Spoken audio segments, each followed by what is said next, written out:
الحمد لأهله والصلاة والسلام لأهلها أما بعد فأعوذ بالله من الشيطان الرجيم بسم الله الرحمن الرحيم إن الذين يأكلون أموال اليتامى ظلما إنما يأكلون في بطونهم نارا وسيصلون سعيرا صدق الله مولانا العظيم۔ آج کل کے ہمارے معاشرے میں ایک بہت ہی سنگین مسئلہ ہے جس کی طرف بہت ہی سنگین کوتاہی کا ارتکاب کیا جاتا ہے، اور وہ مسئلہ ہے میراث کی تقسیم نہ کرنا۔ ورنہ ہمارے شہروں میں، علاقوں میں، دیہاتوں میں جس کثرت سے اموات ہو رہی ہیں، مرد، عورتیں، بچے انتقال کر رہے ہیں، تو اگر ہمارے معاشرے میں میراث کی تقسیم کا کوئی صحیح سلسلہ ہوتا تو ہمارے شہروں کے دارالافتاء کے اندر کثرت سے یہ مسائل حل طلب ہوتے، لیکن ہمارے دارالافتاؤں میں کوئی مسائل پوچھنے والا ہی نہیں ہے۔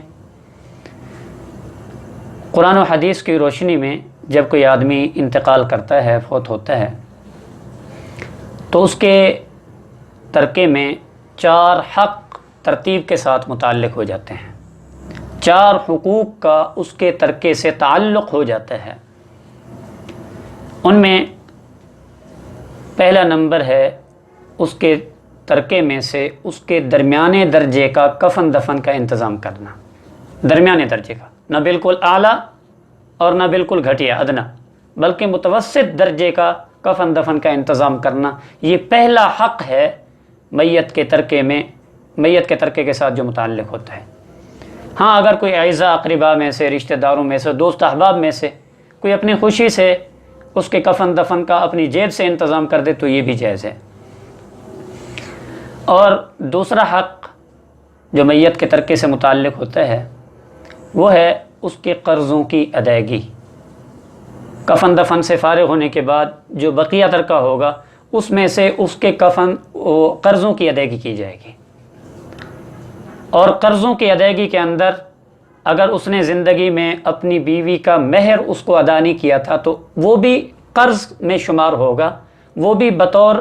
جس طرح بقیہ قرضے اس کی ترکے میں سے ادا کیے جائیں گے، اسی طرح بیوی کا حق مہر جو اس نے ادا نہیں کیا تھا وہ بھی قرضوں کے ساتھ ادا کیا جائے گا۔ ایک ہے بیوی کا وراثت کا حق، وہ الگ چیز ہے، اور ایک ہے اس کا مہر کی ادائیگی نہ کرنا۔ مہر کی ادائیگی جو ہے وہ قرضوں کے ساتھ ہوگی، اس کو اس کی وراثت کا حق بقیہ ورثاء کے ساتھ ملے گا۔ تو اس کے اندر بھی بہت سے لوگ ہیں جو کوتاہی کا ارتکاب کرتے ہیں، صرف اعلانات کی حد تک ہوتے ہیں، باقی اس مرنے والے کی قرضوں کو صحیح معنوں میں ادا نہیں کرتے ہیں، جس کی وجہ سے اس کے لیے یہ قرضے جو ہیں یہ جنت سے روک بن جاتے ہیں، رکاوٹ بن جاتے ہیں۔ کیونکہ نبی اکرم صلی اللہ تعالیٰ علیہ وسلم کا فرمان ہے کہ ہر چیز شہید کی معاف ہو جاتی ہے لیکن شہید کا قرضہ معاف نہیں ہوتا۔ جب شہید کا قرضہ معاف نہیں ہے تو عام میت کا تو بطریقہ اولا معاف نہیں ہے۔ اس کا تعلق بندوں کے حقوق سے ہے۔ جب بندے کا حق اس کو ادا نہیں کیا گیا تو اس کے لیے جنت میں جانے سے یہ چیز رکاوٹ بن جائے گی۔ اس لیے جو اس کے پیچھے ورثاء ہیں وہ مرنے والے کی ترکے میں سے اس کے قرضے کی ادائیگی کا مکمل اہتمام کریں، چاہے وہ قرضے ہوں جو اس نے اپنے ہاتھوں سے لکھ لیے ہیں وہ بھی ادا کیے جائیں، اور اس کے ساتھ ساتھ وہ بھی قرضے ادا کیے جائیں جو اس کے جاننے والوں کے ساتھ، دوست احباب کے ساتھ، رشتہ داروں کے ساتھ لین دین معاملات کا پتہ چلے تو ان کو بھی ادائیگی کی جائے گی۔ اور تیسرا حق جو میت کے ترکے سے متعلق ہوتا ہے وہ ہے وصیت کا نفاذ، وصیت کو نافذ کرنا۔ اگر اس نے اپنے انتقال سے پہلے کوئی جائز وصیت کر کے گیا تو اس کے ترکے میں سے اس کی اس وصیت کو پورا کیا جائے گا، لیکن قرضے کی ادائیگی کے بعد جو بقیہ ترکہ بچا ہے اس کی 1/3 کے اندر وصیت کو پورا کیا جائے گا۔ اور اس کے لیے بھی یہ شرط ہے جائز وصیت ہو۔ مثال کے طور پر وہ مرنے والے شخص نے کی نمازیں زندگی کی رہتی تھیں، اس نے اپنے انتقال کے وقت اپنے رشتہ داروں کو وصیت کر کے کیا کہ میرے ترکے میں سے میری چھوٹی ہوئی نمازوں کا فدیہ ادا کر دینا، یا میرے چھوٹے ہوئے روزوں کا فدیہ ادا کر دینا، یا اس کی زندگی میں اس کے اوپر حج واجب ہو چکا تھا لیکن کسی کوتاہی کی وجہ سے وہ حج ادا نہیں کر سکا، اس نے وصیت کی کہ میری وفات کے بعد میری ترکے میں سے کسی کو حج کرا دینا میری طرف سے، تو یہ جائز وصیتیں ہیں۔ یا یہ وصیت کر کے گیا کہ فلاں جگہ مسجد تعمیر ہو رہی ہے، میری جائیداد میں سے اتنی روپے مسجد کی تعمیر میں شامل کر دینا، یا ہمارے رشتہ داروں میں فلاں غریب فلاں محتاج شخص ہے، میری ترکے اور جائیداد میں سے اتنی پیسے اس کو دے دینا، یہ جائز وصیتیں ہیں۔ تو اس کے کفن دفن اور قرضوں کی ادائیگی سے فارغ ہونے کے بعد جو بقیہ مال بچے گا، اس کی بقیہ مال کی 1/3 میں یہ وصیت پوری کی جائے گی، مکمل مال وصیت میں صرف نہیں کر سکتے۔ اور پھر جو بقیہ 2 حصے بچیں گے وہ اس کے تمام اعزاء اقربا